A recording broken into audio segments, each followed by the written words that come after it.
Oleh karenanya kita sesuai dengan kesepakatan bahwa Abu kadulai sesuatu yang paling drop. Alhamdulillah kuronyo pun hari ini pula Abu akan memimpin sholat kubur perdana bak masjid yang beliau cintainya.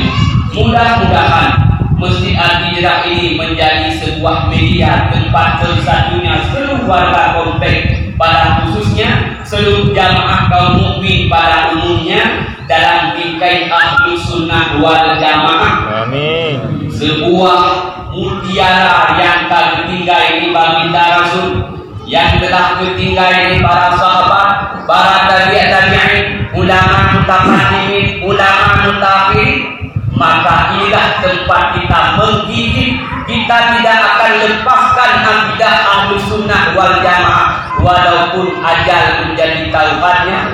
InsyaAllah dengan berkat Abu Ya Mutawali, dengan berkat mandu ulama Nangro Aceh, masjid masjidnya sebagai masjid yang menjaga akidah Ahlus Sunnah wal Jamaah dapat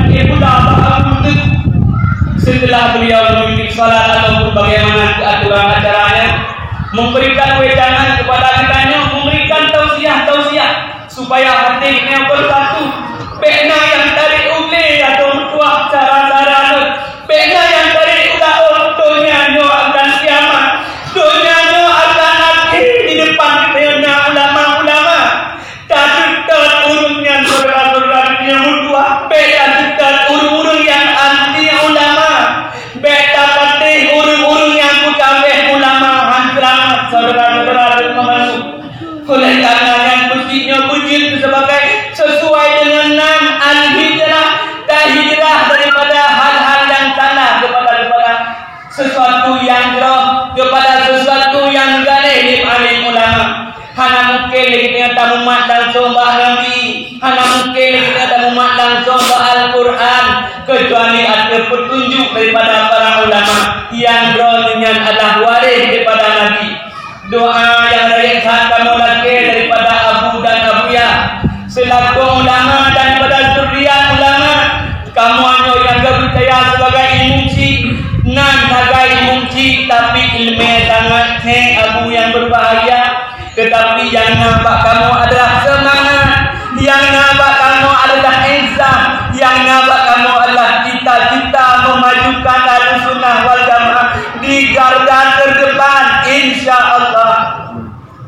Demikian pula para ketua PKM dan anggota dan jajarannya.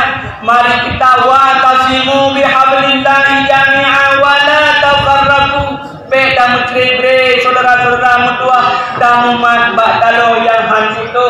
InsyaAllah kita nyonyo wabil khusus Masjid Al-Hijrah Kampung Payaroh yang dimiliki oleh kedai warga pegawai negeri Memandung menjadi sebuah tempat yang baldatun taibatul warakul ghafur, nebetan rahmat, nebetan nikmat dan pertolongan daripada Allah Subhanahu wa taala. Kemudian mulai orangnya barangkali setelah Abu pimpin jamaah, maka mandung kitanya semua kita bapak-bapak, ibu-ibu, para pemuda nyo menjadi tempat di kita nyo akan melaksanakan ibadah apapun, musyawarah apapun.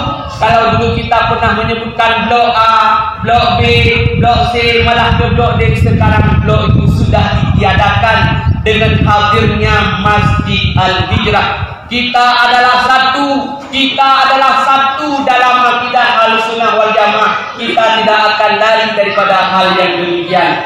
Mudah-mudahan juga kami mohon nanti bimbingan daripada seluruh kecil yang di seluruh lingkungannya di kemukiman Ulai Susu, wakil khusus kecil Payaroh, kemudian wakil khusus Camat Darul Imarah. Dronian adalah ule-ule yang menjadi sebagai penasehat bagi kamu-kamu membantu.